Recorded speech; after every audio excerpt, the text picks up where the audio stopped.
welcome back to the allotment.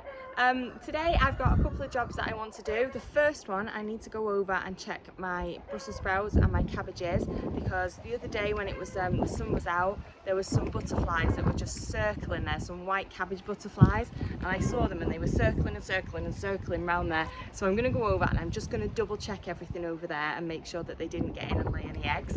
And then secondly, I've got a bit of a weed situation going on today that I thought we could go and have a look at.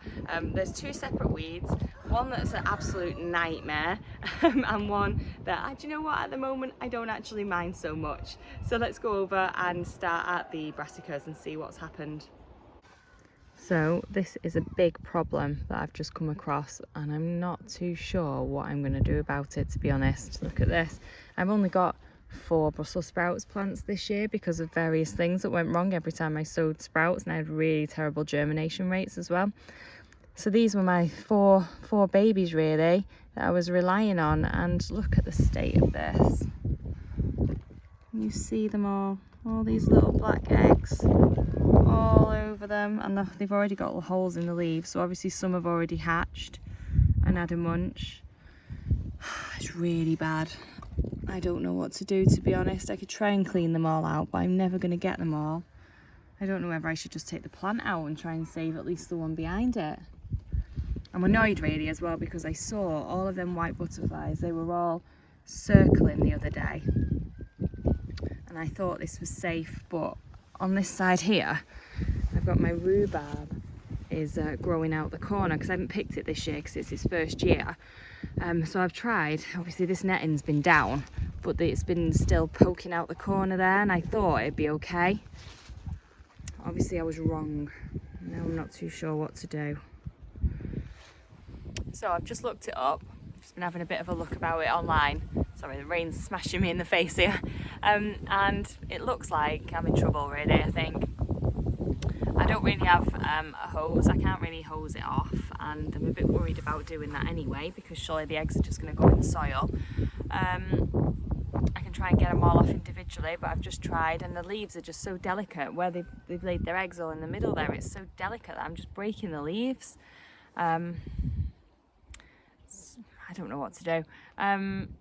Apparently neem oil might work, so I've just ordered some neem oil. Because I needed some for the chickens anyway, so I've ordered some of that to spray on, but obviously that's going to take a few days, so I think my only option is, I mean, if I'm going to pull it out anyway, I might as well just try and remove as many as I can now. The only thing that worries me is that they're going to migrate, if they hatch, they're going to migrate over to the healthy plant next to it, and then I'm going to have none at all rather than one plant less. But I'm going to give it a try. I'll see how much I can get done, and then if I'm not happy with it, I'm just going to pull the plant out, I think, anyway. Let's see how much I can get done. Let's see what's in here then now. Oh, it's just so many, so many. It's crazy how many there is. Try and put a face in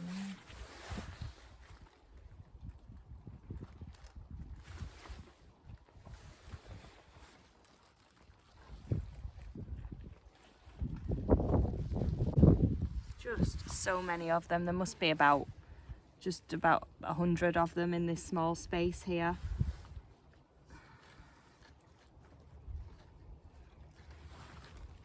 And I just don't know. I think I'm causing too much damage to the plant. I mean, if you look at the state of it anyway, its leaves are all full of holes, but I guess it doesn't matter for sprouts because I'm not eating the leaves. The one next to it's bad as well. Oh wow, the one next to it.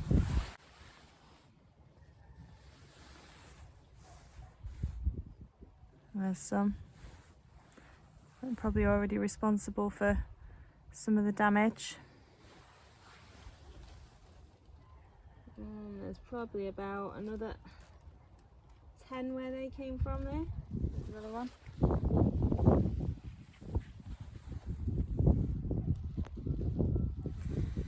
Right, I'm going to keep picking these eggs off. See if I can get it clear. So I've been through the whole rest of this bed and I found eggs and caterpillars on about 5 or 6 of the plants in here, and it was distributed across the sprouts over there. I got some Savoy cabbage over there, they were in there, and I've got some sort of Ramasco broccoli here, and they were in there as well. So I've got as much as I can out myself by just grabbing them and squeezing them with my fingers and getting rid of any of the caterpillars. So I guess that's all I can do. I'll be devastated if this whole bed gets eaten, because it's, you know, it's such a beautiful bed. It's a beautiful brassica bed, full of all sorts of different things. But what can you do? It's just the way it goes, isn't it? I've done the best I can.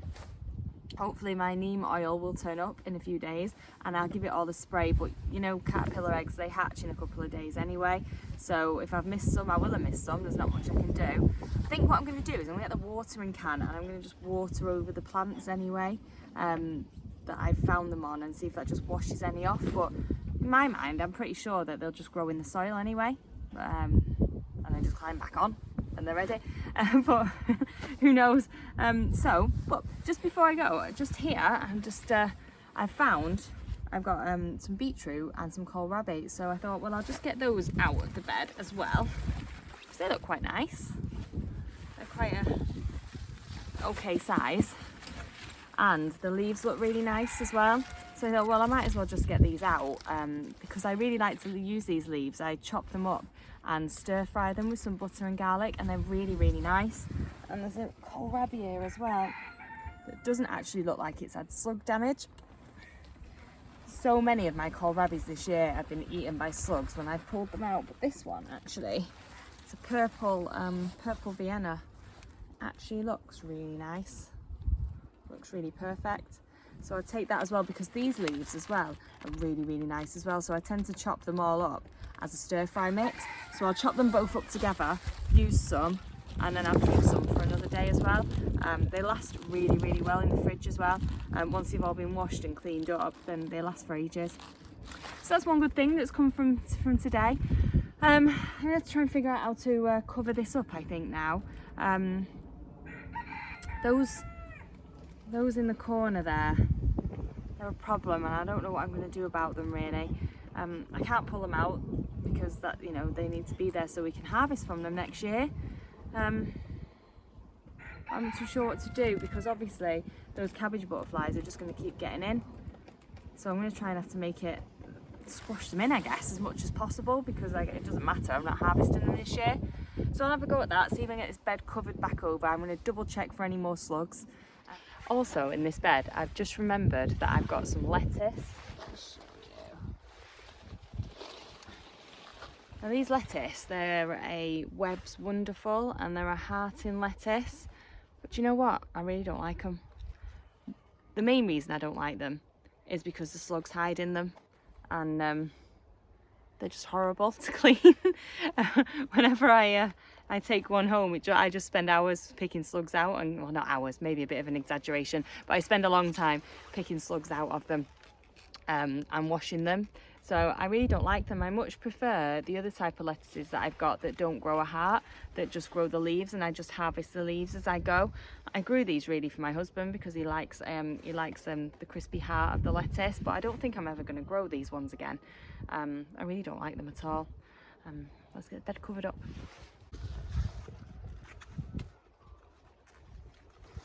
I keep thinking I see more. I keep thinking, right, that's it, cover it up now. And then I think, oh, what's that? I think it's just dirty water now from where I just sprayed it, but now I'm paranoid. I'll lose my brassica bed. I've just been picking out any of these as well, because you know, there's also a lot of slugs in here, so if I get rid of the yellow leaves, I don't really have anything to hide behind. Right. Okay, let's try and get this covered over.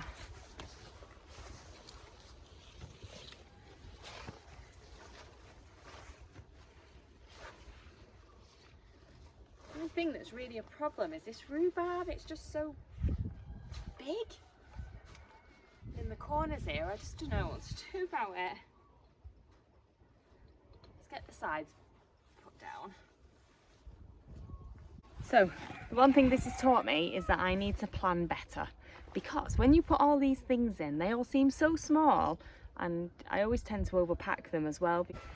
I end up with too much in the bed for a start, but also this is a real problem because I can't secure this against, so I can pin down around it, but those white butterflies, they're sneaky and they can get in anywhere. So it's a bit of a problem really. I mean, I can't take it out because it's just, I don't think it's a good idea. It's its first year, it's just getting established. If I whip it out now and go and put it somewhere else, it's just my bad planning. So I need to think better about it last year, and you know, whatever's going to be is going to be this year. There's not much I can do about it. I'm going to try.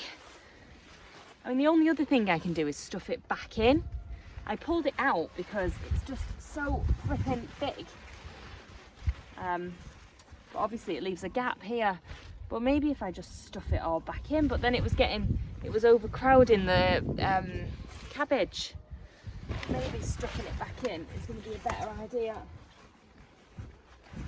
At least while the butterflies are on the hunt at the moment.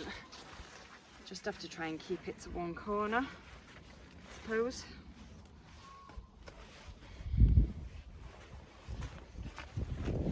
I guess it doesn't really matter because we're not, not eating it. And if I'm thinking about next year, then I will have harvested it by this time, so it probably won't be the same problem. I feel a bit bad. I'm squashing it down. But yeah, I think maybe that's the best way to do it, is to just put it back inside for now and just let him just be a bit squashed in the corner. So this is the whole bed now, how it looks, and it looks really squashed with that netting on really. I need to raise these up a bit, I think.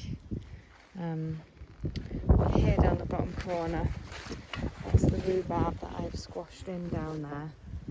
It's so big, it's getting right in the way of those sprouts really. And the one over there squashed really in the corner. That's that side of the bed. So it's all covered over now, it's all secure. Just have to wait and see what happens. So this is one of my weed problems.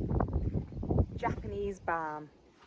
I don't know if you have it where you are, but it is highly invasive and it takes over.